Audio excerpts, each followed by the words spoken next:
discussion on leaving no one behind. Let me try to make this the stage. Since its launch in 2015, Uganda's national identification system, Ndaga Muntu, has played a pivotal role in shaping the nation's identity landscape. The transformation system has resulted in the creation of Uganda's first comprehensive national identification register. Despite its significant contributions, achieving the goal of registering all citizens, including birth registration, there remains a challenge. The 2022 Auditor General's report unveiled that only 25.9 million Ugandans had completed registration, leaving approximately 17.4 million unregistered. And so tonight we sit here to have a deeper discussion entitled Leaving No One Behind, Assessing Uganda's Readiness for the New Ndaga Muntu. And my guests this evening are men and women of substance. Let me introduce the ladies that have made it on time and are joining us tonight. I have from the Initiative for Social and Economic Rights, Atori Elizabeth. Thank you so much for joining us, Atori. Good afternoon. Good afternoon. Thank you for having me, Patrick. And also joining us is a lecturer at Makerere University, Dr. Nansubuga Elizabeth. Thank you for joining us, Dr. Elizabeth. Good afternoon, and thank you for having me here. We shall also be joined later by the Honorable Silas Agon, who's a member of Parliament representing Kumi Municipality, and somebody from the Ministry of Gender and NERA, because NERA is very crucial in this very important discussion tonight. We want to assess how far we have moved in this journey of our national identification process, what challenges have been made, and how can we move the next step. Let me begin with you, lecturer from Makerere University, Dr. Nansubuga Elizabeth, to make your own, to set the ground for us on the Ndaga Muntu, where we stand now, and what you as a citizen, but also as a lecturer, have been able to see the benefits and maybe the challenges as we talk. Thank you very much. Looking at where we are now, indeed, NERA has done a lot of work, given that this was the first time we are rolling out IDs, and looking at the phase we are going into in 2025, having the new second generation of IDs. My focus, what I have done in my work as a lecturer and doing research on civil registration, I would like to focus on the challenges associated with certain populations that are excluded. And that is the focus on children. There are several challenges, but if we are going into the second generation IDs and we do not address the challenges that we have now, then we are bound to have more population, more of these populations excluded. And the focus would be on certain categories that I would like to highlight for the children. Children who are born of war, children born to single mothers are born to have certain peculiarities in getting IDs or registered. Children without fathers, fatherless children. How is that even possible?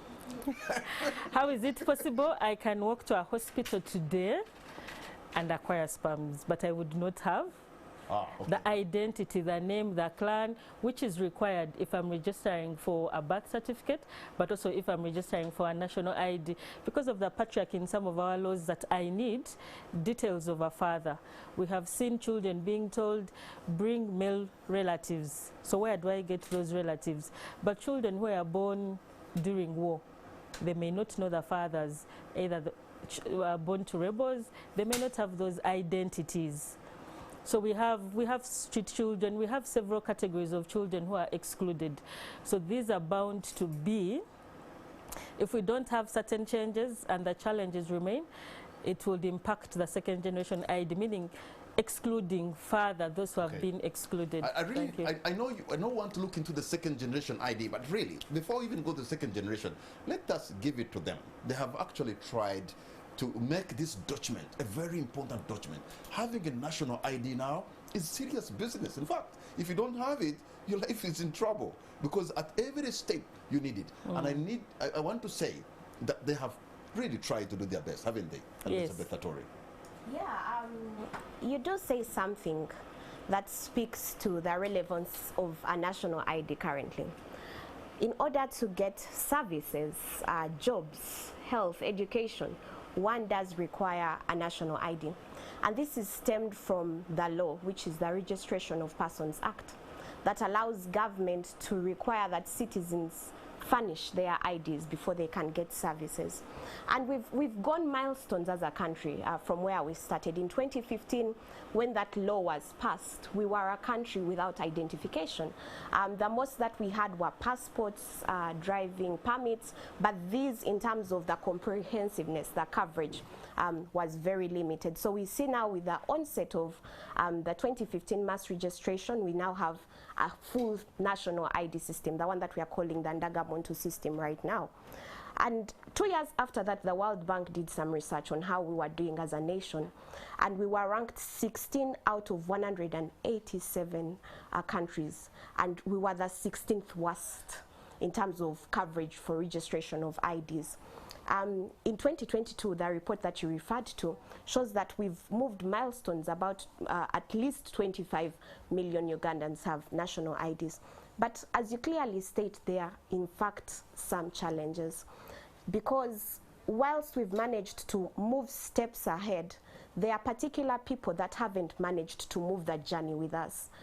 If you look at particular populations like the vulnerable, speaking very specifically to older persons, we've seen a number of media reports that have been put out there concerning older persons that aren't able to get their social assistance grants for empowerment. So about 10,000 are being excluded, according to the research that we did. The Initiative for Social and Economic Rights did research. And from that research, we discovered that because of errors, because of access to the registration centers, older persons were actually unable to benefit from government services. And if now we are looking specifically at the topic, not leaving anyone behind, and actually being able to attain our sustainable development goals, of which a clear target is to ensure that every single person is registered in this country, then what happens to those that are unregistered? Or what happens to those that are discouraged because of inefficiencies in biometrics? The Auditor General report does spotlight some of the inefficiencies. The fact that the system sometimes needs some manual input. Even after a person comes in, they still need a registration officer, the IT officer, to come and manually upload that information, so that then it's uploaded into the system. And that has caused a little bit of delays. So beyond the challenges on access to registration centers, there are challenges around errors. And we need, as a country, to start to think through going into the national ID of 2025, the new ID that we are all anticipating. We need to start to think through, how do we ensure that we are able to cover these gaps so that we are not leaving any demographic Dr. behind. Nsobuga, do you appreciate that the national identification system, we are actually have been taking baby steps, teething problems, really? Give it to them that in the last 8 years or so, what has been achieved is something to celebrate. Are you in that kind of, do you believe that? Do you see that? Yes, a lot. There's a lot we can celebrate from what NIRA has done, but I want us to celebrate 100% by 2030. Okay. If we look at the SDG 16.9, leaving no one behind. So a lot has been done by NIRA, linking national IDs to social services, but the lack of celebration, the little lack of celebration, is for people who are excluded. I can't access HIV services because I don't have a national ID. I can't get a phone line, a number, a SIM card because I don't have an ID. I can't get a job because I don't have an ID. How much of that is also, paged on the characteristic, the nature of us Ugandans who want to do things last minute? Because there's a person who should actually be trying to get their own IDs, but they're reluctant to do so. I remember whenever they were saying we'd go for registration, every time they say we're remaining with 2 days, the place will be jammed up. Everybody will be there. There is also behavior of us Ugandans who perhaps don't want the document or trying to do things last minute. And then you go and overwhelm the system. Because if they have told us it is important to get a national ID, you are able-bodied Ugandan, there's an office near you, why can't you just go and get it?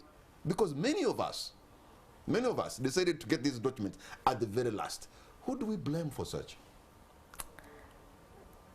there is the mindset of the individual being lazy to go in the last 2 days, but then there are also people who have tried and the system will. Okay. So we can have challenges at individual level. Yeah, just me waiting for 2 days, but then we also have system challenges. So NIRA should try to address the system challenges, then we can also see how we address the individual challenges. But the focus is on the system challenges. Just imagine, 13 million ID cards remain uncollected. Somebody took trouble to go and take a picture, to go and register, and you have your card there. You have 13 million Ugandans who have not even collected their cards. Now, what does that speak about us? Patrick, I mean, you do, the statistics are glaring, right? So you do ask the right questions. Why do we have 13 million Ugandans who haven't yet collected their IDs? And whilst it's true that in Kampala the registration centers are quite near, and for the urban it would be easier to walk to a registration center here at NIRA to pick an ID, if we are looking at the more remote districts with one NIRA office or the second one at the sub-county, and you have expanses of villages that do not have NIRA registration centers because of the distance and because of the lack of motivation when they we've gotten research that... So motivation meaning what, Elizabeth? I'm explaining. Let's get to that. Let's get to that point, Patrick. If as an individual I've gone to a NIRA center 1 or 2 times and I've been told that the systems are down, because that's in fact an issue that we've seen on the ground. People have walked into centers and found that the systems are down and they are unable to be given assistance at that point. These are older persons. Think of an 80-year-old person that has to move about 5-6 kilometers on a border to get to a NIRA center. These are real challenges, I think, that we need to start to think through. And it brings us to the question of how have we as a country treated this national ID registration process? Have we put it all in one box and hope that everyone would fit into the box of registration? But what we need to do as a country is to start to unbox the categories of people that we are registering. We are registering older people. We are registering persons with disabilities that are unable on their own to move and therefore would need assistance in terms of... People with special needs. Yes, people with special needs. They would need NIRA to go to their actual locations to get them registered, or even when they go the first time, then they would need the cards delivered to them. Okay, let me introduce another guest who has joined us. He's a member of parliament representing Kumi municipality, the Honorable Silas Agon. Thank you so much for joining us. Good afternoon, sir. Thank you so much. Good afternoon, everybody. Thank you for staying with us. We're happy you got some time to come and join us. And with the topic, Leaving No One Behind, Assessing Uganda's Readiness for the New Ndaga Muntu. Before we even talk about the journey, we're going to start the new series of national identification. I want your assessment on how far we have moved. Now, first of all, it's good for us to reflect on our past and see what is it that we did well and what is it that we failed. That's very, very important because it informs our next action. And as Parliament, at least I'm aware that we have made the laws, the necessary laws. We have the policies. We have always provided a budget. But maybe the question is, for instance, in terms of the budget, what size? Uganda has a population which is moving towards 50, maybe 50 billion soon. Do we have enough capacity in terms of the human resource in NIRA to handle the issues of registration? So Uganda has tried to take steps, but I think the duty that we have right now is to check on the gaps and get the right medicine for the gaps. And we shall be ready. We shall be there. You know, the issue here now is people with special needs and people with disability, the elderly. For example, some of them have missed out on the social assistance grant for the elderly because they don't have the ID. You know, and of course it will be an issue of budget to make sure that you have registration centers almost everywhere near to the people. But that means money, I suppose.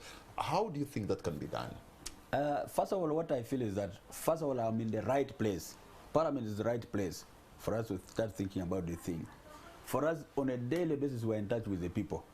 And they tell us the challenges. You have talked about the older persons. There are those who are PWDs. people who have just lost their employment, or they lost their employment long time ago, they don't have any source of what? Income. They are really in a dire situation. So I think as Parliament, it is a matter of realizing that the issue of registration and having a proper register is a priority. It is no longer luxury.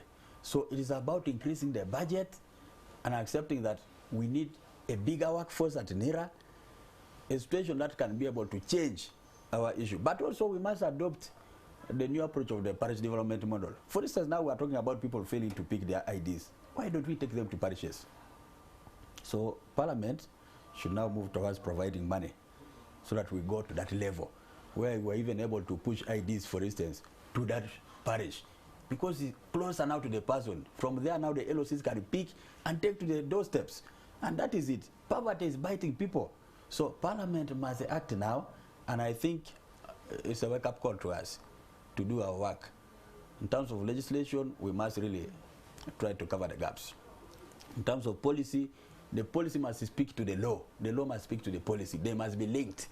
And we must implement, we must push government to implement what Parliament has passed. And that will change the situation.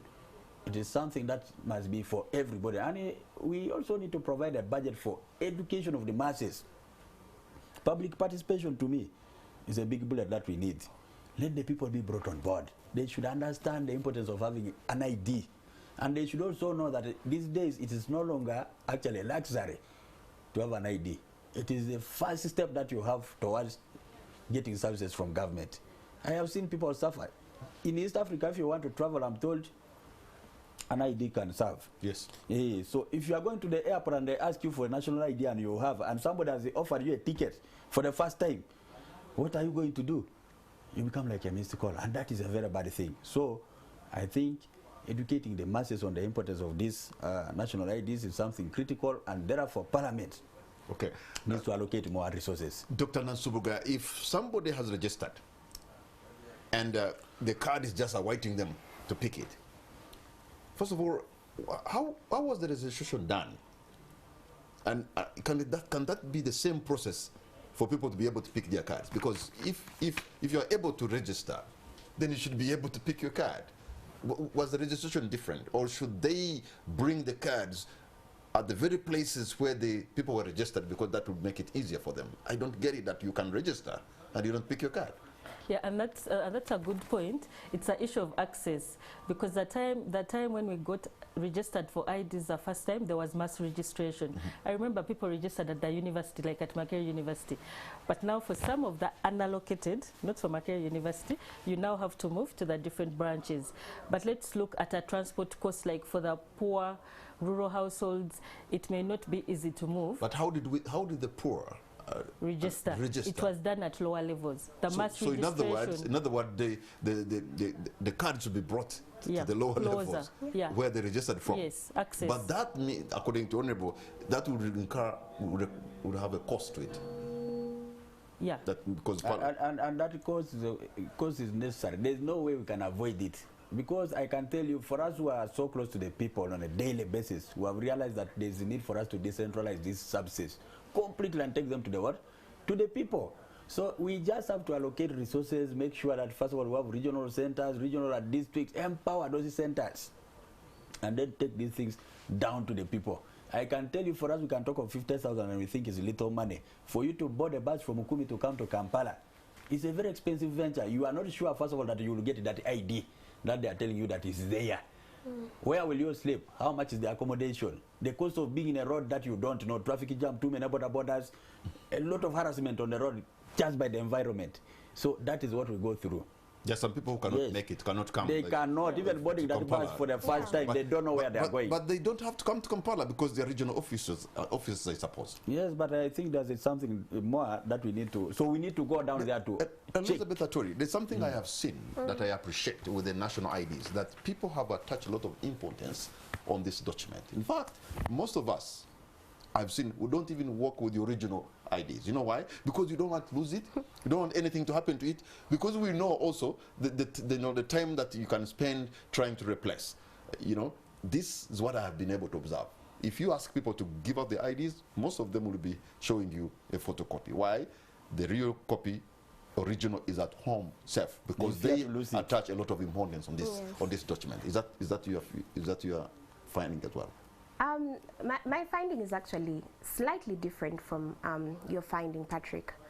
I've found that because of the stringent processes for replacement of IDs, and because of what people need to go through in order to have their ID replaced.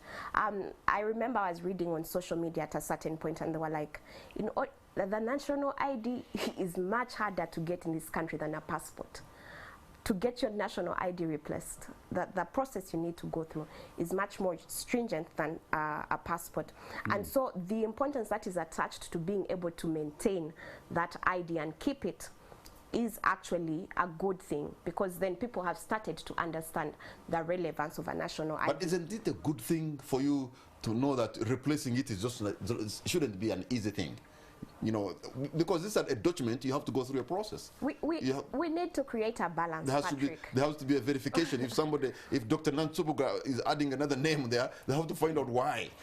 Yes, definitely. They have to go through a commission of oaths. But you can easily be deregistered. There was a slight, I needed to correct some information on mine, and I did it, and I didn't go through a lot of trouble. Well, Patrick, we need to look at this from a wider perspective. Imagine a person that a very large percentage of Ugandans are illiterate. And so if I am unable to even understand the information and the processes that I need to go through to replace my ID, for older persons, I'll give you a very clear example. If they need to change the errors in terms of age on their national ID, and we've seen that this is a very big problem for older persons to get the social assistance They don't change the age, they correct the age. To correct the age, yeah. So if they need to correct their age to reflect their true age, they need to go before a commission of oaths. Yeah, that's because that is a required step legally. Yes, and that required step will take some time. So do you want them to omit that step? I don't want them to omit the step, but we need to know that there are costs attached to that step. If we are putting in place measures and we want to ensure that everyone is able to access a system, then we need to make sure that the system doesn't include barriers that stop people from getting and getting into the system. And you know, when you're correcting those mistakes, of the barriers, when you're correcting those mistakes, costs. When you're correcting those mistakes, they're already mistakes. There's a cost to a mistake. You made a mistake, and that mistake is cost. Who made the mistake? In this particular case, let me just bring us back to a very live example. An older person in Karamoja knows their age on the basis of events that have happened. So they'll tell you when this chief was alive, Lokodo, when Lokodo was alive, that's when I was born, in the reign of Lokodo. As a person in Kampala, you are unable to place that particular person within their age bracket. You assign them. You assign them, look at them, and say, oh, you possibly look like you're 40 years old. In turn, that older person is actually 56 years old. Once they understand eventually that they were assigned 40 years old, of which this older person is illiterate, so it's a little bit difficult to understand these things. They'll understand when they're not getting SEJ, and they see their friends getting SEJ. So they come up to ask for registration or changing, correction of the age. Yes. And when they start to correct the age, they have to incur about 90,000 in terms of just the measures, commission of oaths, being able to get the form from NERA for change, and getting NERA also to verify that change and go through that system. So what that then means is we have about 10,000 older persons who are unable to get the social assistance grants for empowerment because of age errors. Let me take that to Honorable Saila. So in that case, what should the government do together with NERA? It's unfortunate NERA is not out here now. Yeah, government just has to accept that the issues of IDs is a priority. We just have to allocate more resources. The level of poverty in the country, a huge section of the population is unable to do what we want. We tell them do this, we command by law, but to implement that is very hard. So what I love to see government do now is a situation where we take, for instance, this issue of about oath, swearing of, take it to the village level, take it to the parish. Establish a day after a quarter and say today, at the end of the month, everybody will be here. If you have challenges of ID, the person swearing you will be here. And we correct errors. It makes life easy. And it's the duty of government to provide. After all, these are the people who pay tax. In whatever little they do, they also contribute to the tax, the revenue base of this country. When you go to the NIRA head office in Kololo today, you really realize that the lines are no longer there, that there used to be many, long queues, and people take little time in the process. I think they have moved. I think there has been some, improvement. Yes, some improvement, that is what. I remember there's a time when people would wake up at 5 to line up there. It's no longer the case. Do you appreciate that? Yes, there's a lot of improvement. NIRA has opened up more offices, even just in Kampala, and sometimes people don't have to move from up country, but there are still those cases that will still cause people to come to head office or to come to the division offices, especially during holidays. When the children have got holidays, there will be lines at NIRA. So, but there's a lot of improvement. I know, Atori Elizabeth, I know of people in my own household who had to be pushed to go and get their card. Maybe if they wanted to correct something, they had to be pushed. But people were reluctant. And those are the cases that make the 13 million uncollected. You are able-bodied, you are within Kampala, the office is near you. Even here in Kampala, there could be tens of thousands of cards who the owners are reluctant to go and pick them. You have information, you have access. Where do you place these ones? I think for those ones that are unable or have failed to get their IDs, there's really, I think for me, a question of how much information do these people have in order to access their IDs? Are they able to receive the information that they need to be able to walk into a center and say, okay, this is the procedure that I need to get? All right. One thing, Patrick, just a little bit. I think what we also need to ask ourselves are, what are the implications of not having an ID currently in Uganda? And do we see that people are being affected by that process? Like, what's the impact? If you don't have an ID, your life can literally come to a standstill. That's true. And if we look at individual cases, it stops moving away from a game of numbers, of these numbers of people who don't have IDs. It goes into what kind of livelihood are these people living who don't have IDs? Hold on here. I want to introduce, we're lucky now. We have been joined in our Studio B by the Executive Director of NIRA, Rosemary Kisembo, is in our Studio B. I just want to find out whether she can be able to hear and even see us. Good afternoon, Rosemary, can you hear me? Yes, sir, I can hear you. Oh yes, thank you so much. Oops, I almost had to go in and stand in and say, you know what, maybe you've done something good at NIRA. I'm going to stop there, so do it yourself. Make an assessment of how far we have come before even going to the second generation.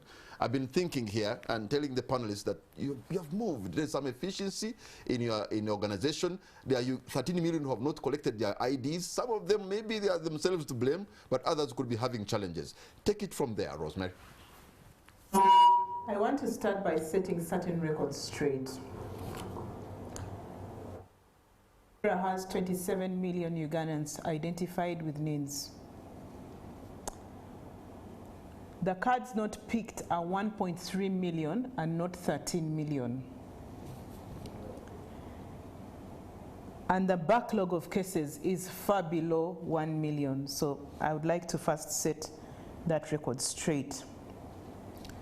So NIRA was established in 2015 after the mass enrollment exercise to register people with 10 key roles identified in Section 5 of the Act: to create, maintain, and manage a national identification register, to register, to issue, allocate NINs, national ID numbers, issue NINs, register birth, and register death, and provide information for verification.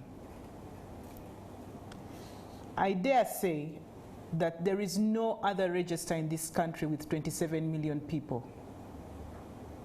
I'm proud to be associated, therefore, with the National Identification Register. That said, there are 17 or so million who are not registered and therefore need a service. Most of the unregistered are children that were born after 2014. The statistic in our register indicates that there are only 2.5% of the population that is below 9 years that is on our register. Meaning that those people were born in the last 9-10 years of NERA's existence and therefore have not interacted with the service. There are 24807,135 million people above the age of 60. There is 1202 and I think 035 above the age of 70. There are 305,000 people as at October 2023 enjoying SAGE. So I want to put this conversation in perspective. And I dare say the people accessing SAGE are almost more than the people in a, contribute at least to 50, 60, 70% of our public service. So I really want to put this conversation in perspective with those numbers. But as I have said, there is a number of people to whom we are accountable who have not been registered. NERA is in 117 sites. We should be in 146. But government's resources confine us to 117 sites.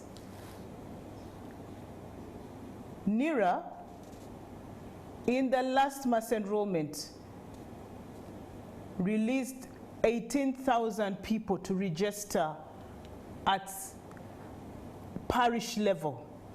And during that 8-month period, cards were issued at parish level.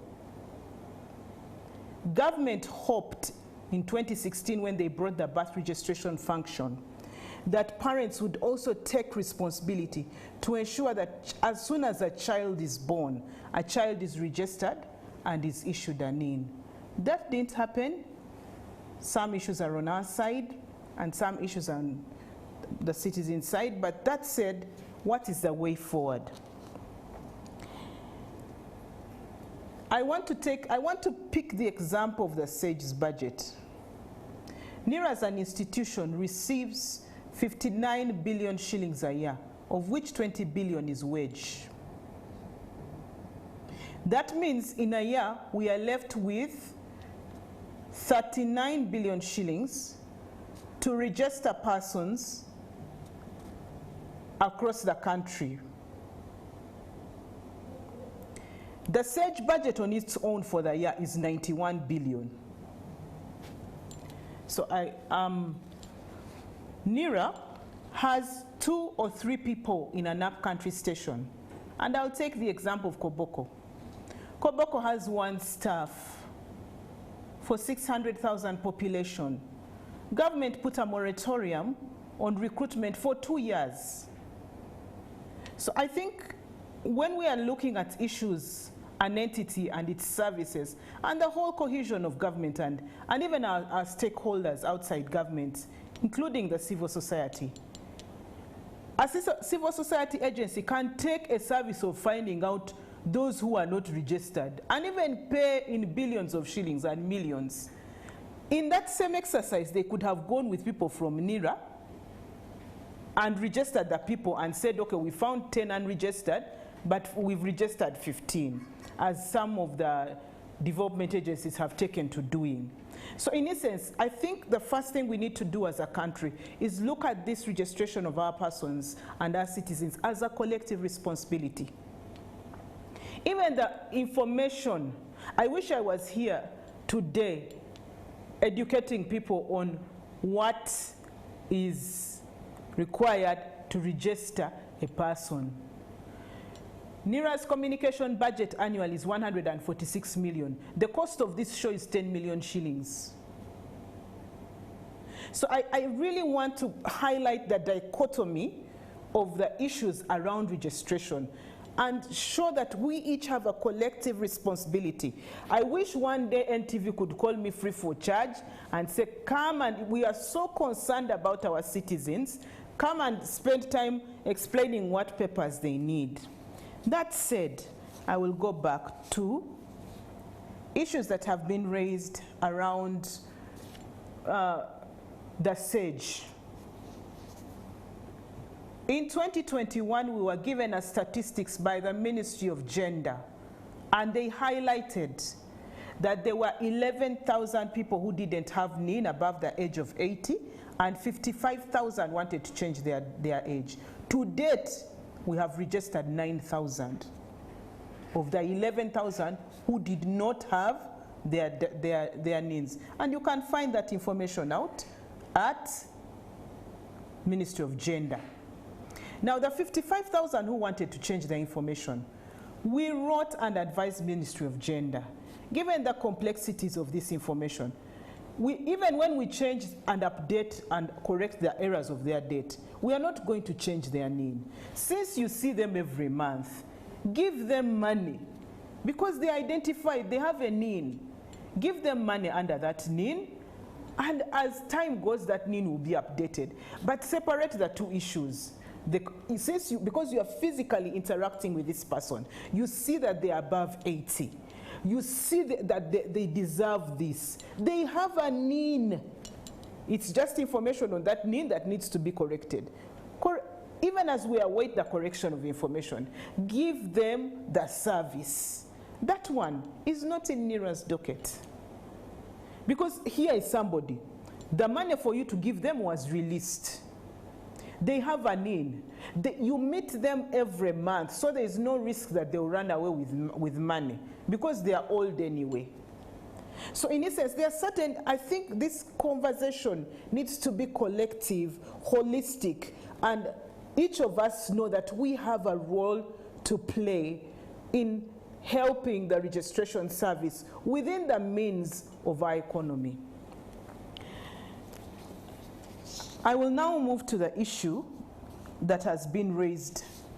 In the next few months, we will get budget, and we will repeat this exercise at parish level. And it's my cry to the media houses, take that opportunity to raise the same alarm that now the exercise is on, go and register. Rather than taking the post-mortem voucher approach. The exercise has ended and you have not registered. So we have a collective responsibility as a nation within our meager resources to assist registration. So what is my cry? My cry is one, there are 17 million who are not registered. Their age group is largely defined. Probably about 9 or 10 million of those are below the age of 10 years. The other 9 million are potentially, anywhere between the age of 10 to 100. And some of them are potential voters. We are going to go back to the parish level. Right at the parish,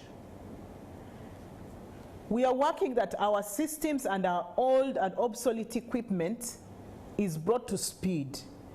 Our prayer, our cry for the different voices that we have across this country is, let us give this exercise at the time it occurs the importance that it deserves.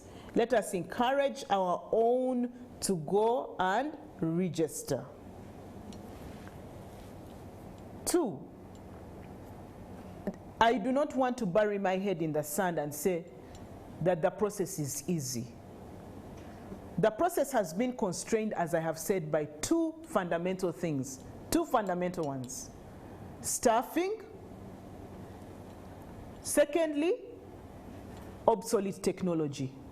If you see the presentations of NIRA for the last 5 years, and even the Auditor General's report, he highlights those 2 areas. Even to the House,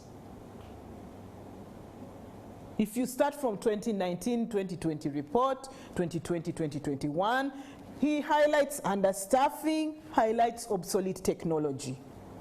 Highlights understaffing, highlights obsolete technology.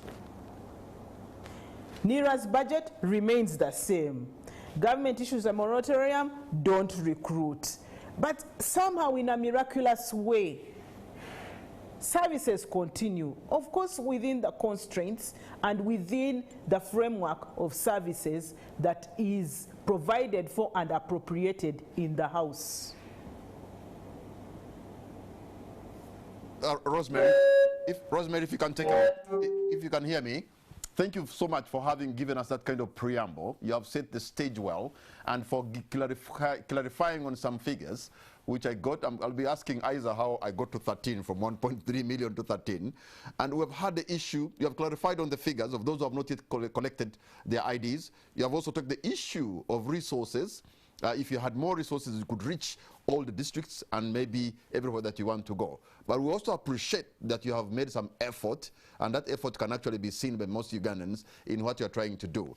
And the next challenge is to go to the next generation of IDs that you are beginning soon. I'm going to ask my panelists who are here just to respond to what you've been able to present in case they agree with you or disagree, or where they want to give some more information from where they sit, but also as Ugandans who have national IDs. Let me begin with you, Elizabeth Atori from ISA. Thank you very much, Patrick. And again, it's wonderful to have Rosemary give us such great perspectives, and also to underscore some of the challenges in regards to with the NERA services and why we are unable to reach as many people as we would have reached. One key thing that I definitely agree with is, as a country, in order to be able to efficiently provide services, particularly looking at the national ID system, we need to invest. And that means we need to invest resources, we need to invest in information, and we need to invest in participation for people. So whilst we are also thinking through how can we augment the NERA budget, we also need to start thinking through how can we involve the people within this process. How can we ensure that they participate and are actually able to understand that they need to collect their IDs, that they need to go to the registration centers, that the mass enrollment is coming up soon, and these are the steps that they need to take. And I'm sure there are so many questions that people have around the mass enrollment, and I'm glad that NERA is here with us even to provide that information on this great platform. In terms of numbers, for me, I believe what we need to see and to identify, and something that we've already talked about during this show, is if we even leave just 1 or 2 or even 10 people behind, because of the importance of a national ID, the impact of that on the livelihoods of the people that we leave behind is so great that we need to ensure that we are at 100%, and that might be difficult given the fact that as a nation this is the very first comprehensive system that we've had around identification, and there is definitely need for us to look through how we've done it this time in order to do it better. And I'm glad we are now going to the parishes with the mass registration. But can we go even further than the parishes? For those people like that are physically unable to move to the parish centers, is it possible for us to go to their homes, have reach outs of sorts? And I'll give you a very clear example of an intervention that we've done, and again with the support of NERA from Kumi district. There was an older lady who was not registered. We've had a number of cases like that, and what we did was to get in touch with NERA to have the registration officer to come to her locality as an organization. But we also understand the constraints that come with that type of resource, and it's definitely true that we need to increase budgetary resources. But in our planning and designing of the system, we've seen challenges around biometrics for older people, where they can't input their thumbprint because it's worn out. If we are designing the second system, is there a way we can ensure that for those particular biometrics, how do we collect it? Okay. For those that have gray hair and the cameras can't capture them, how do we ensure that even those ones are included in the new system? And I'm glad that we are thinking through new technologies for the next step of the ID system. So for me, this is just wonderful. Thank you, Elizabeth. And again, Dr. Elizabeth Nansuruga, you have had the submission of the eDNIRA. Yes. Rosemary Kisembo, a passionate submission about what she does. She's a person, I think, who was like, give me the resources, give me the technology. I have the professionals, people who are skilled, ready to work. I think that's what I'm picking. Yeah. We are ready, we are able, we can do this, we have proven we can. Give us more resources and give us better technology. What do you make of her submission? Thank you, ED. It's a great submission from the ED. And for me, the focus, I don't dispute anything. Yeah, it is totally correct. Like some of the challenges, like we earlier discussed, could be structure and some individual. But my focus is on the 17 million. How do we work with NIRA to get that 17 million unregistered? There are people who have tried to register for 3 years, have failed. Do you know what? You're under citizenship review. Why are you under citizenship review? Because your father named you using the maternal side, and then NIRA says, how come you're writing your Itesot but your name is Nansubuga? Now my father died, he named me alongside. There are those people. There are people who say, you don't have a copy of your father's ID. And I know NIRA has changed the guidelines. Now there's a gap between policy and implementation. NIRA headquarters would say, no, even if you don't have father's name, register the person. If I walked to match in the division, they will say, bring a copy of that ID. You know what my LC will tell me? Just declare your father dead. Now, it depends if I ever tried to register. So how do we work with NIRA to get the 17 million unregistered? Those issues, for me, that would be like the bit of the focus. Of course, Rosemary is listening to you. So at one point, I'm going to get the microphone back to her and maybe to see how do we tackle the 17 million. But before we go back to Rosemary, Honorable Silas, the submission from the ED, what do you make of that? Very clear submission. But one thing that I needed now to add on is to tell us, in terms of technology, how much money do we need to get it? In terms of the human resource, how much money are we missing? How much are we lacking? How much should the Parliament provide? So that we know the figures. I am sure the department, an agents of government like theirs, they already have, they have already put in a request. I'm sure that they do. Yes.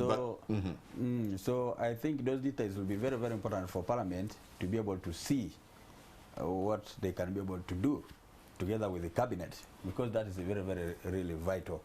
Of course, when you talk about technology and the need for technology, it is real. We can no longer be able to live the manual way because the population is running. The population is getting bigger and bigger.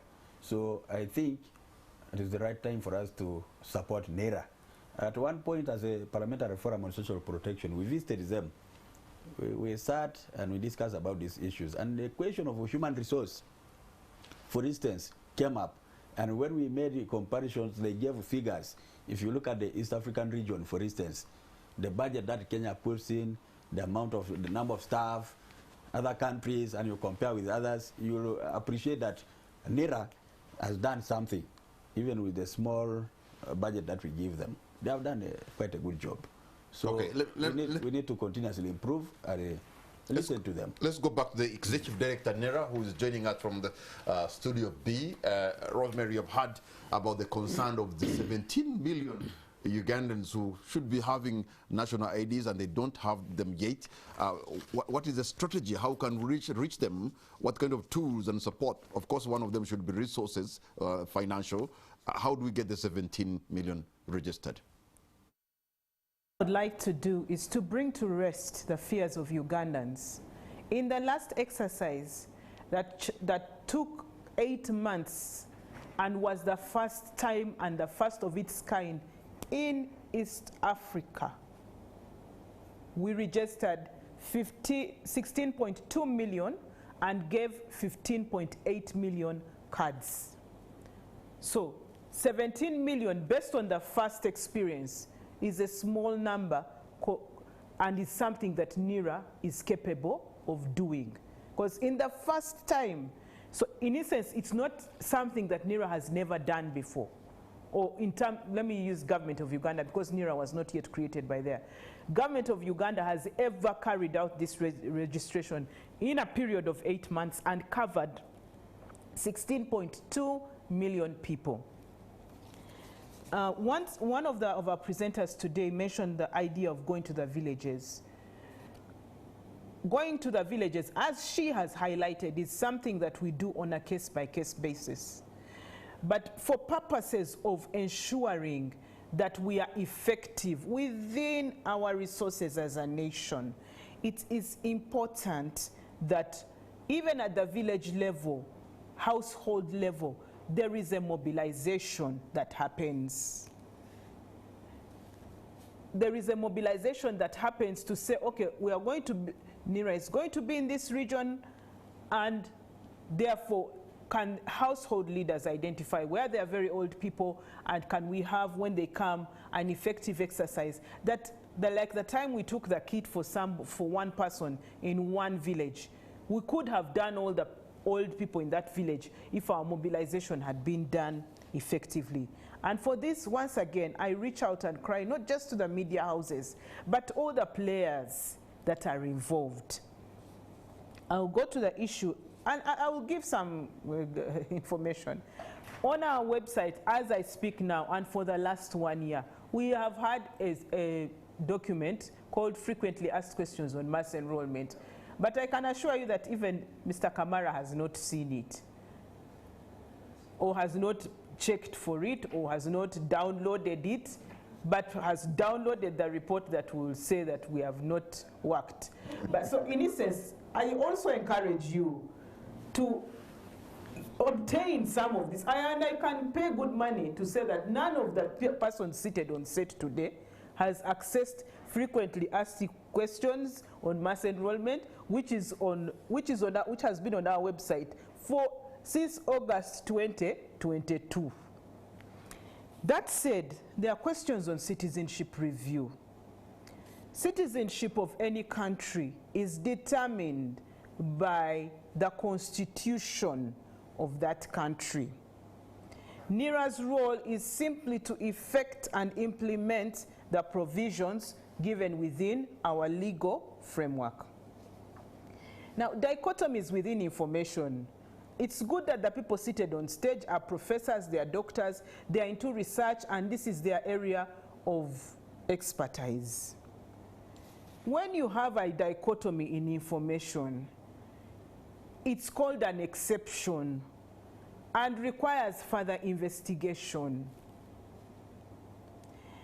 I want to highlight to our viewers and my fellow presenters that our population has 1.5 million refugees living within our borders.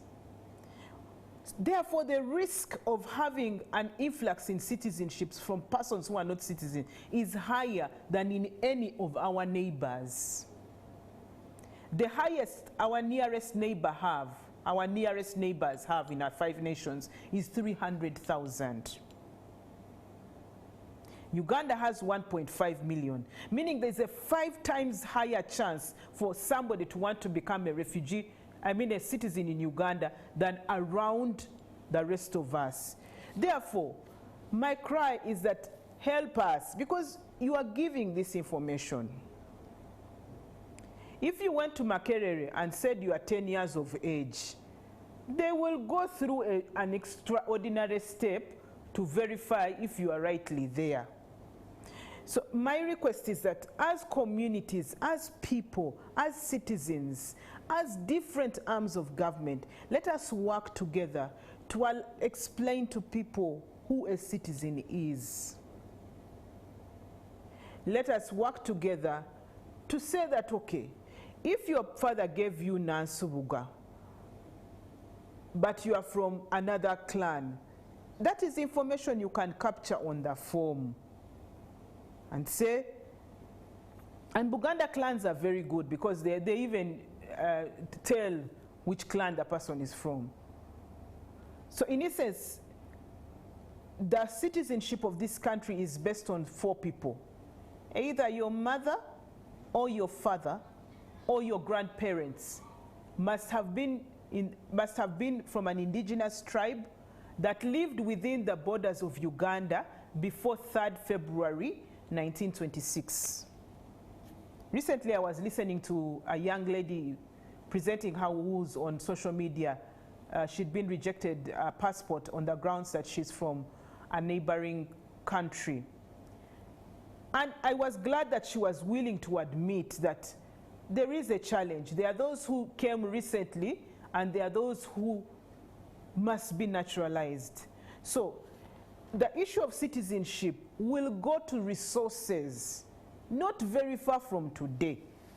So we need to be stringent on the grounds that tomorrow there will be a fight for resources between Ugandans and non-Ugandans who were registered illegally by NIRA. So that is the reason that we are taking extra steps to verify information around citizenship. The Honorable Member of Parliament asked, how much money does NIRA need? Cabinet approved a budget of 666,858,850,000, 666.8 billion shillings. Of that, 293 billion was allocated to the system. 193 billion was allocated to hiring persons at parish and sub-county level to participate in this noble exercise. That brings us to a total of 486 billion. 183 billion was allocated to ID cards. The ID cards for 24 million people. That brings us to 663. And the rest was allocated to logistics and that will support this exercise, e.g. fuel, movements of the staff, and all the other things that will make this exercise a success. Thank you. Before I even come back to the panel, before I come back to the panel, Rosemary, I want to come back again to you and raise the issue of the number, the figures you have given. At first you said you're running with a budget of 59 billion, if I got you right.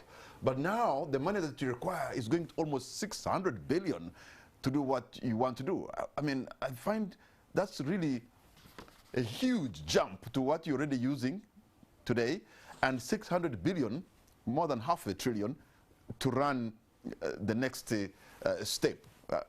How do you come to that? That, I have said of that, 293 billion is for the system. Of that, 116, of the 293, 116 billion is for kits, registration kits. A registration kit contains 10 items. There is a laptop, there's a document scanner, there's a fingerprint reader, there's an iris scanner, there is a camera, there is a signature pad. Sorry, the three don't come off my mind very easily. But if I go to the laptop, a 8 gigabyte laptop in Kampala is close to between 7 and 8 million. To that, if we add the iris scanner, that's another 7, bringing a kit to about 20 million before tax. The other one is tax. If you multiply 20 million to the 5,500 kits needed, actually we don't even have kits per parish because we have 10,717 parishes, but we are going to acquire 5,500 kits instead of 10,717. So the other is going to be a mathematics of, we will be moving as we did in 2014. Secondly, and maybe let me throw more light on that, a registration center will be set up at a parish for 3 days. That registration center will have a minimum of 10 computers. There will be Zone A, Zone B, Zone C, and Zone D, and information desk.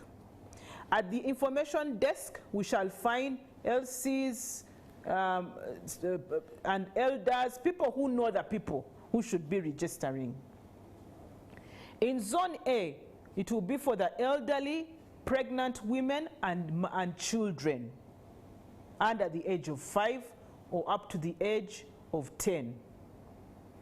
In Zone B, we shall have people who have never registered and don't have access to computers. There will be 2 computers at that zone. In Zone C, there will be people who will have gotten access to pre-register. They got access to maybe an internet cafe, and therefore they have registered their biographical biodata, but they have not, we will take their fingerprints at that Zone C. In Zone D, we will issue cards. So the bulk of this money is to replace our 10-year-old kids. And once again, I dare say to all the members seated on this panel that there is nobody with a 10-year-old phone. Even in this studio, if I asked for it, there will be no one with a 10-year-old phone. Even 5. So it's only NIRA that has 10-year-old computers but must perform miracles. Anyway, so the other balance from the 293. Rosemary, hold on there. There is equipment. You have made your point, Rosemary. You've made your point, Rosemary, and your point has been made and point has been taken. You need resources. You need the technology, and that's very clear. You have spoken with a lot of clarity on the issue, resources. But when I see what she's looking for, really, and considering the kitty that I see whenever there's a budget process, I'm not very optimistic on the 600 billion. Yes, that is the ideal. That's what she needs to do her job. Will that money be gotten? That is the question. And when you look at that budget, it's nearly 8 to 9 times the current budget that they are spending. That jump is a serious one. And but there's justification, yes, because they need the equipment. justification is very clear, really, from the heartbeat of the people. That is what we need. And she has really asked that hard question, whether any of us here has a phone of 10 years. That's a solid one. She asks questions like a politician, a senior politician, and it's a serious one. So it's very, very difficult at a time where you hear that the Minister of Finance is saying they'll put a budget cut across the board, at a time when they are saying that you cannot recruit, including even at the NIRA, they are saying that you can't recruit, you can only do a replacement recruitment, some kind of thought. So it is a difficult situation. Getting 600, close to 700 billion at a go needs really everybody, first of all, to come and realize that the key thing that we need to do is to prioritize NIRA. Give them the budget. We need the human resource, we need the technology, we need a clean register, because that is the basis for all the service delivery that we need. We're just coming from the system of merger and removal of some of government agencies. Yes. That also tells you the issue of resources. Yes. And so NIRA is one of the government agencies. It's one of the government agencies. Yes, and it's one of the agencies. So it is a very, very difficult situation. But I can tell you, we need to have these conversations. All the key stakeholders must come on board, support cabinet, think with the cabinet. We don't want to put up a fight, but to fight with them to make sure that we overcome the burden which is before us, and the service should go. Elizabeth Atori, before I go to Dr. Nansubuga, Uganda has over 1.5 million refugees. In fact, I'm told in some places in West Nile, the number of refugees has overtaken the number of the host communities. That's a very difficult issue to deal with, because if they have been here for 5 years, 10 years, before you know it, these are Ugandans in some way. I mean, how do you deal? Remember, neighboring districts that are neighboring other countries, we have the same ethnic communities. They are actually in South Sudan. Like people who speak my language, which is Rutoro, are many more in Congo than we are in Uganda. And it could be the same in Teso region, it's the same in Yes. the Luo, people who speak Acholi are many more in South Sudan, and they have come here because of war. How do you deal with this? 1.5 million. The highest other country that has a high number of refugees are only 300,000. Yeah, and that's definitely a challenge, I think, that we will face in terms of registration of citizens. And we need to segment, because there are the refugees, then there are the communities that live on the borders, so that share the borderline, for example, with Tanzania, with Kenya, and that oftentimes will move from one village of Uganda to the next one in Kenya. And some of these movements are even seasonal. So you'll see that in the Karamoja region, they'll tell you for this particular season we are in the other neighboring country, and then thereafter we are in Uganda. And some of these challenges we've seen in our research, when those communities start to spotlight that they are unregistered. For some of them, in fact, you'll find that during the time of mass registration, they were not within Uganda, and they were actually in the other country. So there is a real challenge in terms of defining who's the Ugandan who should be getting a national ID. But there are also communities and people, and the ED did talk about them, that have been naturalized to then now become, and to come and say 100% I could be Ugandan. And we need to be able to separate those from the ones that are refugees, or be able to provide those ones with the documentation that they need. Let me give you this to Dr. Nsubuga. Could you explain the context of citizenship review and name issue, you know? Thank you. I want to go back to what the ED has described. That one was for refugees, but I want to focus on particular children who are excluded from a system. I'm Elizabeth Nsubuga, but that Nsubuga, maybe my father is an Itesot. So when I fill in the NIRA form, what is your tribe, ethnicity, I fill in Itesot. But the NIRA officer is reading, but you've said you're Elizabeth Nsubuga, and this is a family like Ofo. All of them, their father, out of love, named them based on the mother-in-law. And they need access to services. They cannot access art. Really? Yes. It's a family we have visited. Has to question my name. No, then now that is a bit. Now those are a bit of the legal reviews, because when I'm being named, how I'm given the names, and it's an actual scenario. And this is a person, they have failed, the whole family has failed to access services. NIRA, the office in that particular district, they are aware. They have moved, they have tried. Because of that naming issue, that I feel in, I am a Tory, and maybe the tribe is Uganda. Yeah, the name doesn't belong. So you read, when you see Elizabeth Nsubuga, your mind tells you this is Muganda. But on that form for NIRA, I have filled in ethnicity as Itesot. So these two don't match. Then they say bring documents, but you're saying my father was an Itesot, so and a man Itesot. So there are also those. So you're saying that the ethnicity should be proven by name? Now that is what is being implemented. I know at NIRA in terms of the guidelines, but when you go to the implementation of what the officer is doing, is doing that other judgment, no, you will come back. So you find people being excluded. And then that particular case, the person has said, I have done S4 results. This is what I filled in. Because they were even guided. Maybe just change and put an Itesot name. Or you just put tribe as this. So you choose. And then this child said, I have to think of, I've already done S4. This is what I have on my documents. And that was their highest level. So they do not want, that is their highest qualification, and the document they hold dear. You know, so there are all those cases of I am Patrick, Elizabeth, and Silas. There's none of us is Caucasian, but we have Caucasian name and we're okay with it. How can I be having a name like Nsubuga and it's a problem somebody to present myself and those are the issues we want for the children. Why should I be accepted as a Patrick and I'm not even Caucasian and that's acceptable?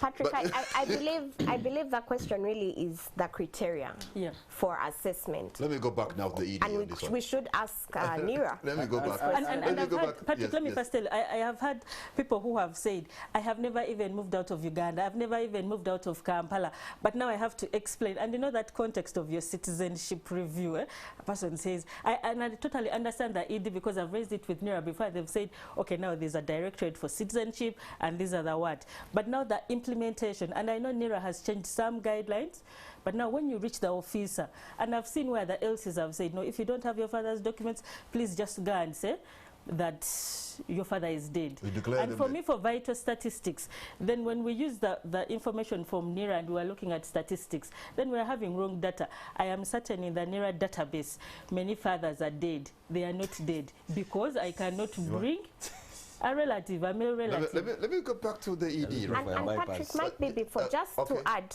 on the point that Elizabeth is making, and a point that very closely resembles that is the question of registration of children of war in northern Uganda. So we know for a long time we had that war in northern Uganda. Yes. And many returnees are now coming back and they want to be registered. Their mothers are Ugandan. Perhaps their fathers are from our neighboring state with the rebels and all. But if we are using the criteria of either mother or father or grandparents are Ugandan, these children could possibly have the opportunity to be registered. But what is happening is that they are unable to get registered because they can't prove the paternity. Or even within their own clans, the returning clans are rejecting these children. So we have those isolated cases that need to be dealt with also inclusively. All right. Let me go back to Studio B, and I hope the ED NIRA has heard your questions and your concerns. The issue of citizenship review and name issues, Rosemary, how do we go about them? How do you go about them? I want to start with the children of war. Because with the children of war, we have recognized that challenge. Because some of them don't even want to be associated with their communities because of the atrocities and all the other things that happened to them or they were participatory in. So we have a special program for them, and I'm not going to highlight it because in highlighting it, I will be also setting them into discrimination. So we have a special program with them. We are working with certain entities to ensure that they get registered. So the children of war, we are aware of them. We are even looking for psychosocial supports during the process of registration, because they might break down narrating their life story and all that. So they are a special case, they're in specific regions, and there is support and, you know, definite care for them. Now I'll go to citizenship review. I honestly don't want to spend a lot of time on 1 in a million cases or 1 in 100,000 cases. The case-by-case basis, what I hear from this and which I will take away with me is we need to, there is an identification and registration committee, which is like a quasi-judicial committee that listens to grievances. If you feel NIRA has not done you well, the law provides for that committee. They called it a committee and not a tribunal in the law. So that committee listens to persons who feel aggrieved by our process or by our decisions.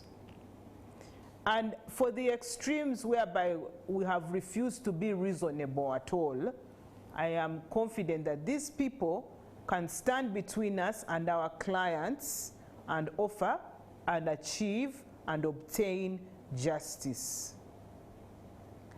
That said, I will find that officer quite irrational when somebody says that my father just gave me a name, but they can speak at so and whatever.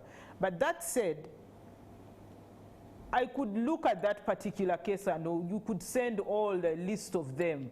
If maybe they have approached you, you could submit to NIRA and we look at the 100 or 500 or 5,000 cases who are in that category.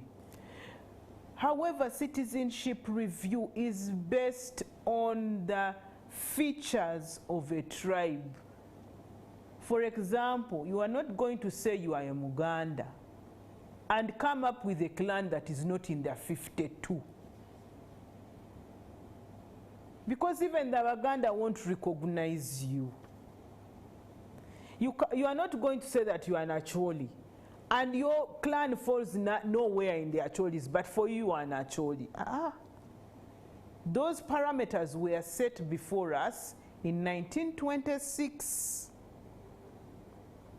So my prayer is that there are exceptions, there are people who are suffering, there are people who have their documents queried unjustly. There is a recourse to handling their grievances, and we can address them. We can, if a citizen, if a civil society has them, give us the list and let us handle them case by case. But that is not going to discourage us from looking for, because we are mandated by law to maintain an accurate, reliable database or register. And some of those accuracies are based on the parameters that define the tribes that are in the 56, the Schedule 3, that are in the 56 tribes that are in the Constitution of Uganda. Quick question. If I may ask a very quick question, can somebody be denied registration because there seems to be a problem with the name? Somebody is a Nansubuga and is claiming to be an Itoset. Just because of that, can that be a problem for someone to be registered? Just a name? Viewed. Because that name is not recognized. Even if you went today to that tribe and said this is the name, they will say, are you sure? So that is, we don't deny them, but we will flag it as an unusual occurrence that needs further, further interviewing or interacting with the client to establish further and better particulars.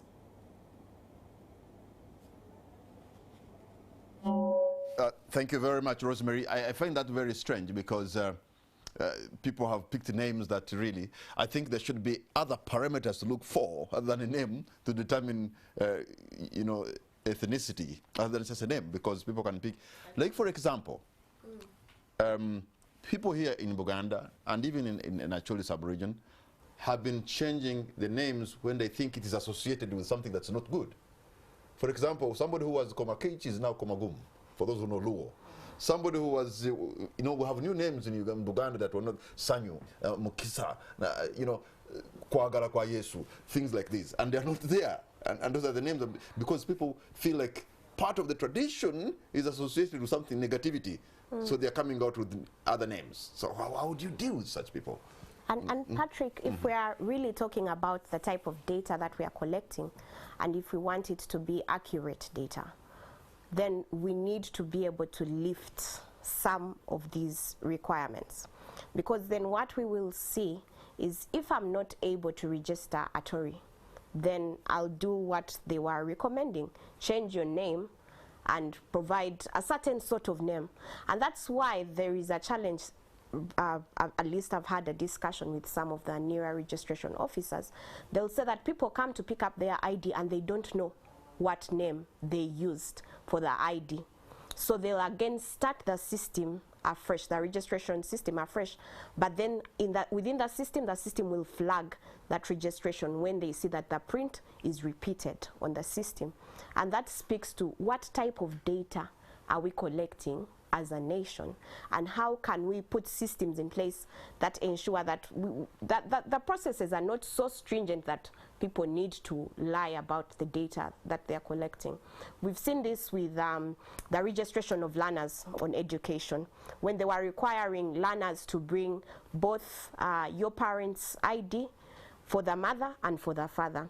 So what the learners were doing is they were picking uncle's ID or the neighbor's ID to represent their father for learners that don't have their fathers present. We have so many single mothers in this nation. So what sort of information and data are we collecting? In the system, it will register that this is the father of this particular person. And yet, in real sense, there are real questions around that data. So we need to be able to make the system work for people so that when the people come to register, they are providing relevant information that is actually accurate. Doctor, yes, Just to add something, like talking about leaving no one behind, the SDGs, that even these fewer people who are being excluded, they are being affected by accessing a bank account, social services, and even getting a SIM card. If you have registered four of us, because we don't have national IDs, then you get your closer person. Do you know what happens? You just go to MTN, and then MTN will say, oh, but you already have the 5 maximum. You just say, drop any of those. You just drop. So that these kids say, oh, when your line is now off, just to know the person who helped to register. So which data? So we are talking of accurate data, but I guarantee you, NIRA has a lot of dead fathers. They are not dead. Even the LC will advise you. If you want to have a smooth process, they will even write, father dead, DISO, where is this? Or when people ask, bring a document of a relative, and you just pick for a border, and it is there. You want to pick these stories, go to a NIRA at the different offices. But we want to ensure that the system is responsive. I don't know who has told me about naming, apart from knowing my tribe and how I want to name. I have seen people who don't have any local name that if you went, it would not be identified. When Clinton came in '98, there are people who named. There's so many Obamas in this town now. Which tribe would recognize in my village. And then also when you go to the local language, not everyone will. I think I contested at some point at Passport when they would say Baganda line up here and all this, and you say, no, don't identify. And you know, as people talking in lines, they would say, but you don't look an Itesot, you're too light-skinned. So you see how people would. So we need also to become responsive of those laws. The patriarchy, just I think the people who make laws should go back and read so you as members of parliament and try to rectify some of things like this. We're just more than a name. We're better than that. Many challenges. Now, when you look at a person like me as a politician, I have tried my best always to support mothers when they are going to deliver. There are many children who have been named after me.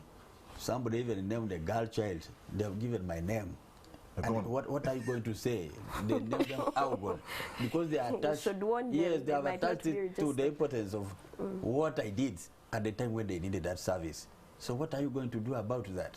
We have a situation where we have people who are not Itesots, registered Itesots, and they bring the accent of another tribe to the real writing of the name. There are people who exchange the letter L with letter R. So they are part of making the several errors that we have in the IDs. But what are we doing to cure that? So sometimes I've been... For example, if you register here in Uganda, yes, and you are a Kamara like me, yes, chances are that they will rate you as Kamala. Kamala, yes. And that is it. Chances are, they create a person, they will say, if you're not very keen to say, please end with RA. Yes. Many times I've gone to write, I have to go back to say, please, RA. RA. So they will rate Kamala. And if you are a Wamala, and you're registering in Western Uganda, chances are Ramala. They will call you Wamara because they don't have Elo. Because there's language 1 to language 2 interruption. There's the way how we pronounce. So when we make such a complaint, someone might think that is being tribalistic. No, it is real. So we need to make sure that we take people to register, people whom they understand properly. And then you give the support supervision. Also identify that gap. There seems to be lack of a clean supervision on the officers who are on the final mile. Yes. Who is there to watch, to see what that person is doing? When you misregister my name, that is already a burden on me. Because tomorrow they will tell me, you are going to travel to Kampala, you are going to pay 50,000, but you, the person who made the error, you go back. You keep quiet. It's also incumbent upon us to make sure that if you're registering, I mean, be very clear that your name is registered right. But I don't know what you enter in the system. And might be just, Patrick, to bring us to speed. There was a particular tribe in this nation for a long time that wasn't being registered because it was not listed under the tribes in the constitution, the Maragoli. The Maragoli? The forest, yes. I think somewhere. Yes, and it's only recently that they were now recognized as one of the pertinent tribes. But now that brings us to the challenge of using that as a criteria. Is there any other way that we can identify I think again that who goes is back to Ugandan that without goes back the to Parliament basis now, of because Rosemary is working on the law that as provided. But, Yeah, but let me go back to the ED, Nira.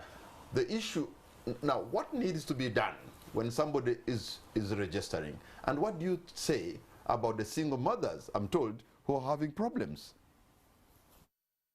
Well, I'll start with the accuracy of the register. A rose, Shakespeare said a rose by any name is a rose.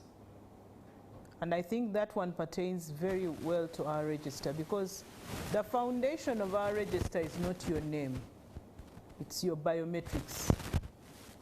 So your name can be whatever you want it to be, but the NIN is issued to the uniqueness of your biometrics. I repeat that. And NIN of your biometrics and not your name.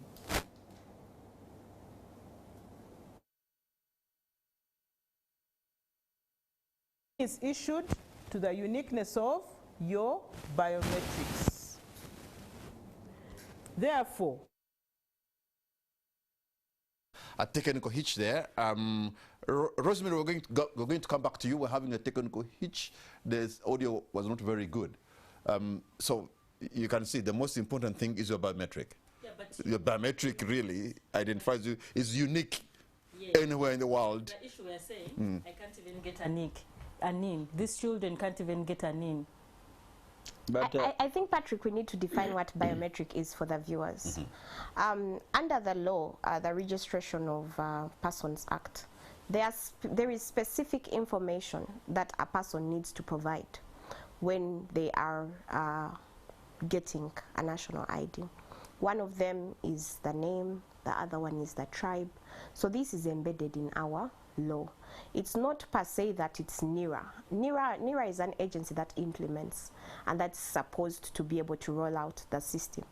But if the challenges are within the law and the particular requirements of the information that a person is supposed to provide, and then how that law is being implemented, that's something that we need to look into more. If we are talking about biometrics, what is this thing called biometrics, right? And in terms of biometric information, is there a way we can ease in the process for every individual, so that even the ones with the disabled, the ones who don't have fingerprints, can be able to register, the ones who are blind, and some of these other biometric inefficiencies that were highlighted in the Auditor General's report. So my question really is, can we demystify what biometrics is, and then can we then be able to ensure that the biometric system that we are adopting in the new ID system, now we have learned from the 10 years that we have had this system. When we are adopting the new system, we are going into greater technologies. How have we adopted the new system to be able to cater for the challenges that we've seen in the old system? Okay, I'll be trying to reconnect once again with Rosemary, but the issue, you are passionate about the single mothers and having problems registering their children. What do you know about that? What exact challenge are you talking about? What do they go through according to you? Yeah, your parents separated. And at 16, when I want to get the ID, I am required. And I have verbatim from children who have said, I have not seen my father for 16 years. I start looking for him for an ID if you're the father. Or your mother never told you those issues. You're the collateral damage.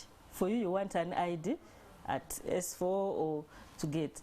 And most women, because of the circumstances, let's be realistic, their children born to priests, there is rape, there is incest, different circumstances, even if you knew. But at that point, you need details of that male relative. You've only known this side. So you see the challenges.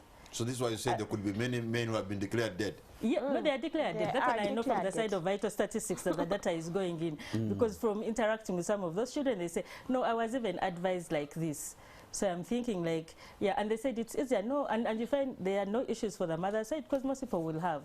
But how people end up just picking the documents, because the officers are more particular about the paternal ID than the maternal ID.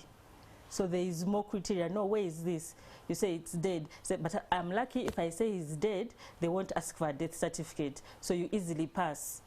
Then if you say, no, and others have said, can I move to another district just to get a copy from a person I have not seen or not heard from, or now I have to ask my mother, please tell me the details of this person. But what of people born due to modern reproduction? There is no father. If you can digress a little bit, Silas, there is a problem. I don't know, maybe us men, we're now scared of our duties, or we are cowards. But if you see maybe 10 women probably who are having children, maybe 7 of them are single mothers. What's going on? I think that is where we have reached. The country has moved, the world has moved. We are moving towards those areas. But I think for me, quickly, all we need now to do is to review our frameworks that we have. Most especially, let us look at the laws. Where we have a problem, a crack, let us see how we can glue it together. I see now a problem of the regulations, for instance. For you to implement an act of parliament, you need regulations from the minister. And it is even easier to amend them as compared to the laws. So where we can be able to do that, we should quickly do that. So all the key stakeholders should come together. Let us listen to the people. It's very, very critical. Let's listen to the testimonies, to the stories. They will help us to get the right medicine to this challenge. And we shall sort it. Okay, Silas, I understand now we have a reconnection once again in our Studio B with Rosemary Kisembo, the Executive Director, NERA. You are trying to say what matters most is the biometric. And the question that we had put to you is, what do you do to the women who have children, and the children, the fathers are not in the picture, and sometimes they're asked to bring the name of their fathers who are unavailable and they don't have it. What do you do to those? First of all, I would like to explain what biometrics, I mean by biometrics. It's the face, it's the fingerprint, and in the new system, it will also be the iris. So we are adding a biometric to this register, which will be the iris. So it's your face, it's your fingerprint, it is something that only you, is unique to only you, and is present on your body. It is present not on your mother's body, not on your father's body. It's present on your physiological body, whatever the word is. I may have not used the right one. But it's present with you and is unique. There is nobody else with that feature in the world. So in response to what they have raised about the aging out of fingerprint, we are adding the iris to the register, because we will see it through the lenses and pick its unique print, even if you are blind or whatever the circumstances might be. So the exclusion, I want to hesitate to use the word exclusion, because ours is a register for everybody. So there is nobody that we are setting out to exclude. And I really want to be very clear on that one. And emphasize that you can seek redress if you are aggrieved with the Identification and Registration Committee. You mentioned that if people change names from Komagum, Komakech, Komagum, Komagum is still an Acholi word and Langi word for blessed one, but is still a word in a certain dialect in that country. So the way our constitution ascribes citizenship, you must be linked with a certain tribal community. And therefore, we seek to ascertain from the information that we capture that you are linked to that biodata. If there are gaps, because also, please let us accept, let us not just argue for argument's purposes. There are Sudanese who come and say they are Baganda. And they want to get an in, and they know nothing about Baganda culture. And they are not Ugandans. So let us look at this If the situation exists, how do we resolve it? Where are the grievance mechanisms? Rather than saying no, than having blanket emotional, responses to this. There are grievance mechanisms if you feel that you are aggrieved. But that is not going to stop us from making every effort to seek out to know if you are a Ugandan. Because we are proud of this country, and so are so many others who are not. On the issue of your name being written Kamara, the information desk will be there this time. Go to the information desk, and in this time the additional thing that we have added is you can go online and capture your own data, and please get it right. Capture your own data and just come and we capture your biometrics. So in essence, that is the other issue. On the issue of the Maragoli, but I also need to add, registration assistants are usually from that region. We hire from that region. So I also want to correct that fallacy. We hire people from that region because they know the names, they know the culture, they know everything about that region. Now, Maragoli. We are not the ones who did not put Maragoli in the Constitution of Uganda. I request that the efforts be taken to where it ought to be taken to recognize the Maragoli. The effort be taken to Parliament. The day they add Maragoli, on that day we shall register them as Maragoli, without further ado.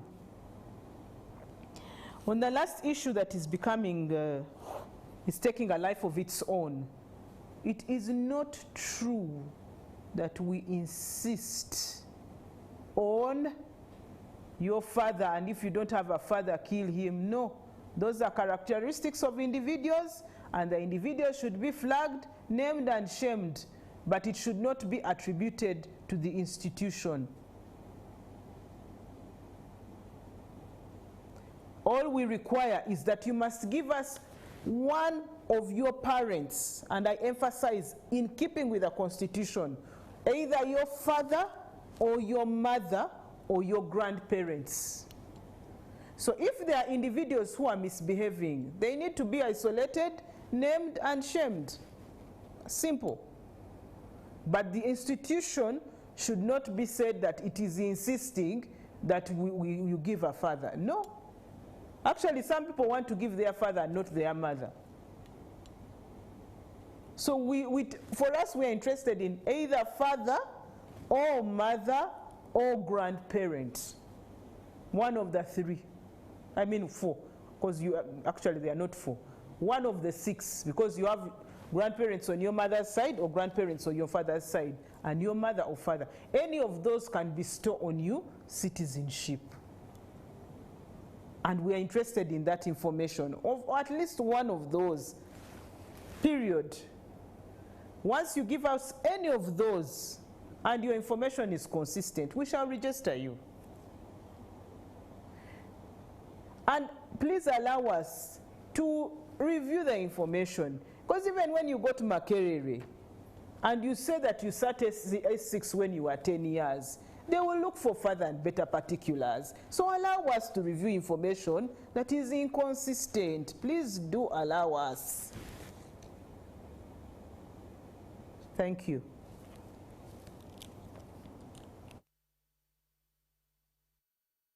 I'll come back to you, Dr. Nansubuga Elizabeth, on the issue of somebody want to register and they are insisting they should bring a father.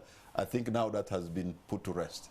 The ED is insisting if you can just bring one of them, they are good to go. Yeah, but I can explain. I mean that it is as clear as that. And from the beginning I said, I am truly aware that the policy at NIRA allows for the different mother or grandparents. Okay. The issue is implementation. So there is a gap between policy and implementation. If you walked to a division... So you talked about there could be an individual officer who the probably implementation has it, but guidelines. that's not the way how NIRA is doing and their that's thing. why I said I am truly aware what is, because we have raised it with NIRA and we have got that feedback. I am totally aware that at the policy level, it allows mother and what, but tomorrow walk in and say, this is the only document I have. Okay. So that it's a gap between the policy and the implementation or the guidelines that different people individual registering. Individual officers. Yes, in the registration. Individual officer. Yeah, understanding of their understanding and trying to prove that you're Ugandan is being proved through paternal. But I am truly aware that at policy level, it allows father, mother, I can bring any. And that's what NIRA has said. But at the registration, implementation, the gap between policy and practice. The policy is there, it's right. What is the practice? Okay, Silas. Yes, because my complaint is maybe around the capacity building of these people who register people. Sometimes maybe they have baked. We must talk about realities now here. It could be that they are not well prepared to handle the job. Because if you are not able to provide the options and you just plant one thing and say, this is it, and it's a must, and yet the policy is speaking another matter, about another matter, then it's a serious... But according to the ED, those are exceptions, not the norm. Those exceptions they happen you see, according to individual officers who have... You see, we are saying leaving no one behind. Those people may be few, but they are really at pain. And for me, I'm concerned about those few who cannot see what their right is. Okay. They've got a right, and what are we doing about it? So in the remaining 10 minutes, I want to ask you what you think should be done moving forward. The mistakes or the challenges we faced in the first 10 years, how can we correct them moving forward, in your view? Patrick, I believe, in my view, it depends on the approach that we are taking for registration. If the approach we take is a one-size-fits-all approach, we are bound to leave some people behind. What we need to do is identify the different people who need the registration, the different demographics. The persons with disability need a separate service, and I'm glad that in the second ID system, there is a special desk now put for those particular people. But we need to do more. Let's be able to reach them. Whilst we have the opportunity for the mass registration, let's be able to mobilize. Let's be able to include information, provide information to everyone to understand that this particular registration is going to be done. If we are able to segment the various people who need the registration and according to their needs provide these services. And I'm glad now we are even starting to think of the children of war and provide special focus for this particular demographic. Let's do the same for also the other vulnerable persons. And I believe once we are also able to put in collective efforts, and the ED did speak to the role of civil society. What can civil society do in the process? Civil society is very good at mobilizing and being able to rally the support of communities. But in order to do that, civil society needs information. Citizens need information. If they are to participate effectively in government processes, they need to be able to understand where to come in terms of participation. What are the timelines, for example, for the registration that is upcoming? When should we expect to see this registration happening? These are some the ED will go through that. These are some of the critical information that would be very pertinent in terms of participation. But I believe this is a very good time for us as a nation to start to think through how do we ensure that every Ugandan gets a national ID? Okay. How do we ensure that the delays in the system are taken care of? In terms of technology, we know that there's been challenges around system failures within the districts. Let us be able to put in place technology that is adaptable to our circumstances. I believe if we take a human rights-based approach to registration to ensure that not even one person is left behind, because the impact of that on the livelihood of that particular person. And that's why you'll see that so many people are out to say, oh, NERA is doing this, or NERA is doing, is not covering us, but it's because of the pain that the people get when they are not registered. So for me, I would call upon all of us to be as inclusive in our system. And for inclusion, we need equity, not equality. So whilst we might say, oh, the system is to cover everyone, for a system to be able to cover everyone, we need to look at each of the specific groups and how then do we ensure that all the interests are covered. All right, thank you, Elizabeth. And Dr. Nasubuga, are there any ongoing research initiatives or academic studies that evaluate the efficacy of the system, and what are the findings? Not efficacy, but we are working in partnership with IUSSP. We are working on some of the ethics and human rights related to children who might be excluded from the registration systems, birth registration and national ID. But we acknowledge all that NERA has done, but we're only looking how can we improve as we go to the second generation so that a further group of children or populations are not left behind. And Silas, as a people's representative, Kumi municipality, what do they tell you, the challenges they face, mostly what comes up? You know, first of all, there are many people who want to travel to Kampala because of registration issues. Yet there's a center in what? In Kumi. They would love to come this way. Those are challenges. There are people that's because of lack of information, maybe. Lack of information. People need to be educated. People need to be supported. People need to see the leaders go down to them. So I think it's also high time NERA strengthens their partnership with other stakeholders. For instance, now members of parliament, politicians need to come on board to support these processes. You know, people listen to that voice. The churches need to be brought on board, the religious, the cultural institutions, because each of us has a role to play. So we need to talk to the people. But it's only very, very nice that we go down and listen to the testimonies from the people. You feel it. You feel it yourself, and you'll say, yes, we don't want to leave anybody behind. Because at the end of the day, without an ID, you are going to miss a lot. Gone are those days when we used to take IDs for granted.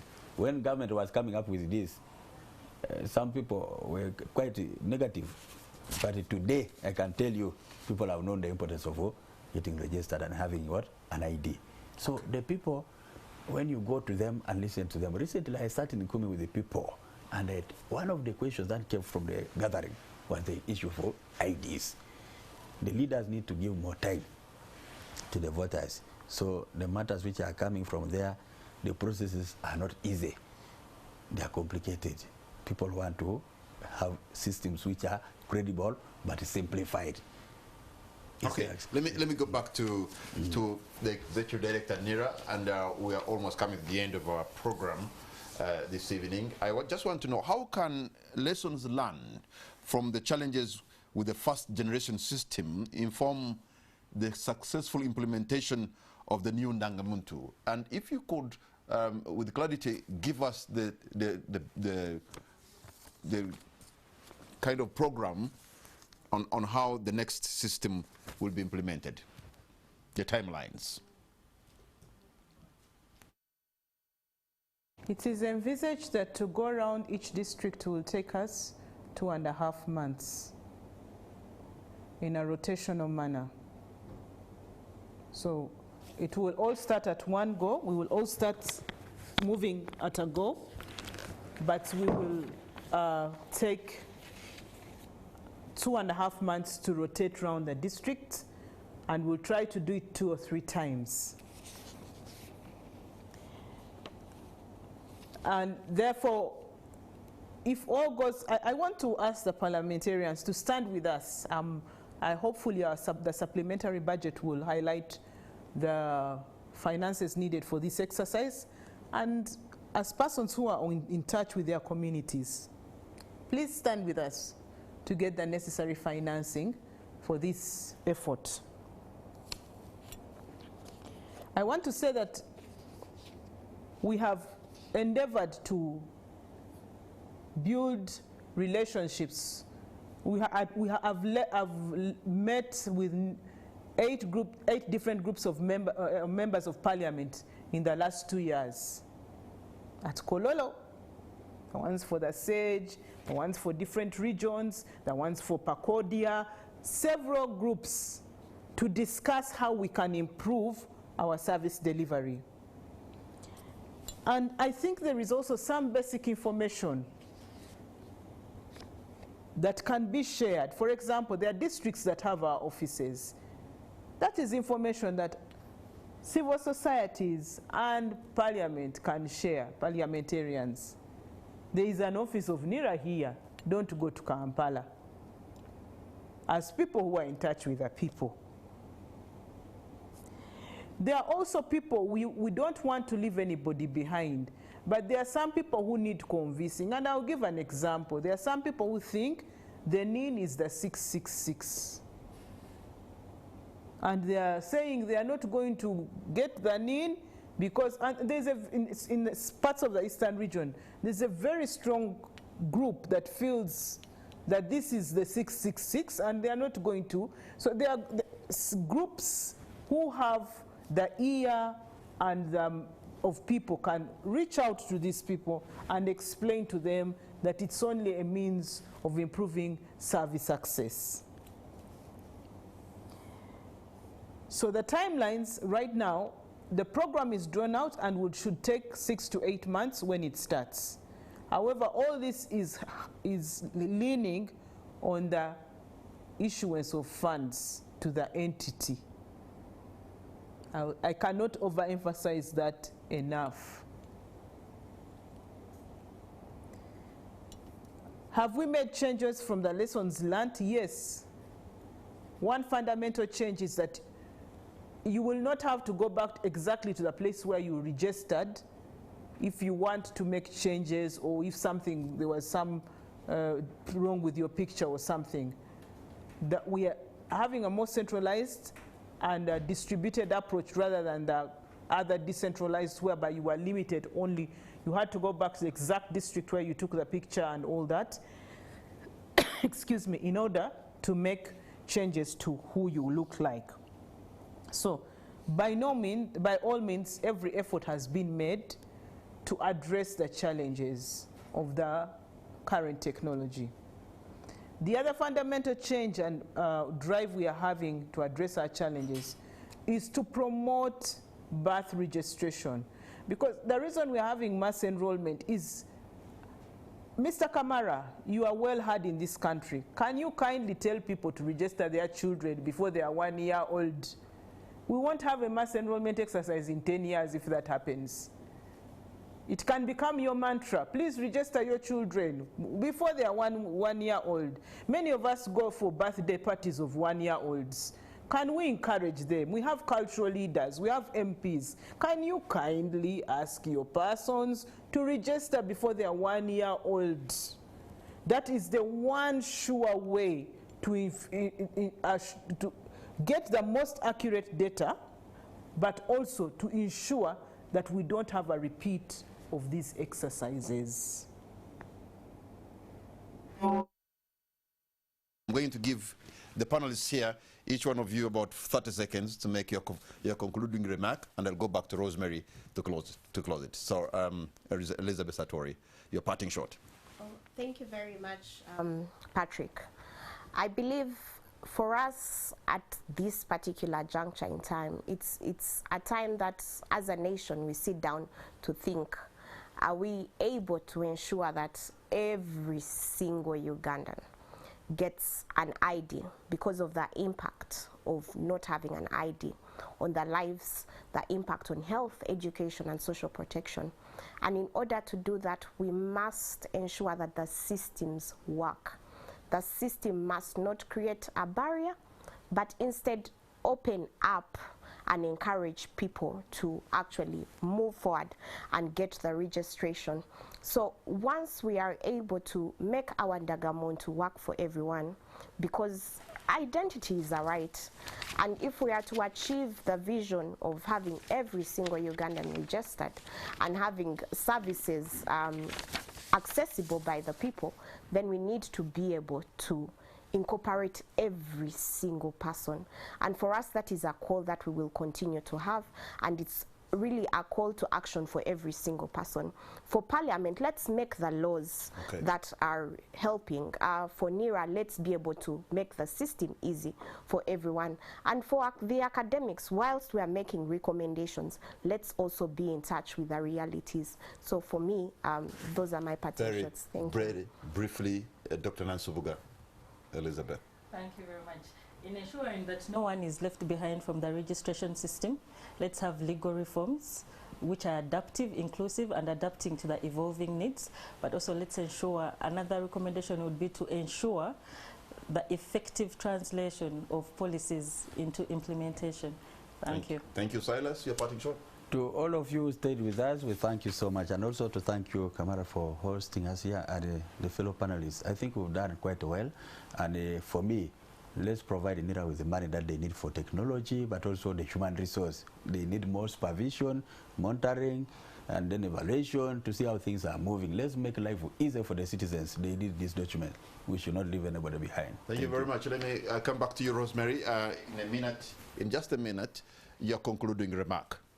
Well, I would like to make it clear that only those above 16 are entitled to an ID, but the rest are entitled to a NIN. So I would encourage all of us to register and be allocated a NIN as a Ugandan. It is your right. It is your birthright. It is. I like the anthem that has been created by primary schools, where they say, my birthright, my name and NIN are my birthright. So your NIN, your ID, if you're entitled, is your birthright. 2, I would like to thank you, Mr. Kamara, for hosting us and allowing us this opportunity to pass on information. And 3, I would like to call up all of us to work together to enable every Ugandan enjoy their birthright. Barriers exist inside and outside NIRA, and I would like us to work together to overcome these barriers. Thank you. Very much, Rosemary Kisembo, Executive Director, NIRA. Thank you very much, Dr. Nansubuga Elizabeth, lecturer at Makerere University. Thank you, Atori Elizabeth from ISRA, and thank you, Honorable Silas Argon, MP for Kumi Municipality. But most of all, thank you, the viewer, for having been with us. We thank you, and we're grateful for your company. And this is where we come to the end of our programming on this particular issue. Leaving no one behind, assessing Uganda's readiness for the new Ndaga Muntu.